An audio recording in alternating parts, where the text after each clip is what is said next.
వారణాసి రాక కోసం 1000 కళ్లతో ఎదురు చూస్తున్నారు సినీ ప్రియులు. బాహుబలి, త్రిబుల్-ఆర్కు మించి హాలీవుడ్ స్టాండర్డ్స్తో ఈ సినిమాను ఎంతో ప్రతిష్టాత్మకంగా విజువల్ వండర్గా తెరకెక్కిస్తున్నాడు రాజమౌళి.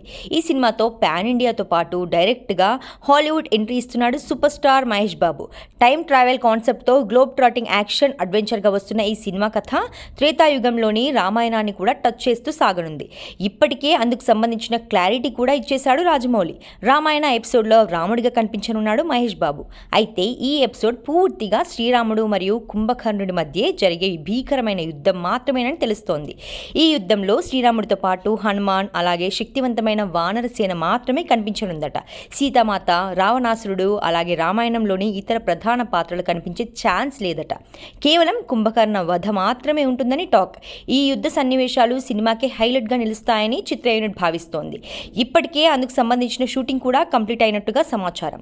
కాగా ఈ సినిమాలో ప్రియాంక చోప్రా, పృథ్వీరాజ్ సుకుమారన్ కీలక పాత్రలు నటిస్తుండగా కీరవాణి సంగీతం అందిస్తున్నారు. వచ్చే ఏడాది ఏప్రిల్ 7న వారణాసి ప్రపంచవ్యాప్తంగా భారీ ఎత్తున విడుదల కానుంది. మరి బాక్సాఫీస్ దగ్గర ఈ సినిమా ఎలాంటి సెన్సేషన్ క్రియేట్ చేస్తుందో చూడాలి.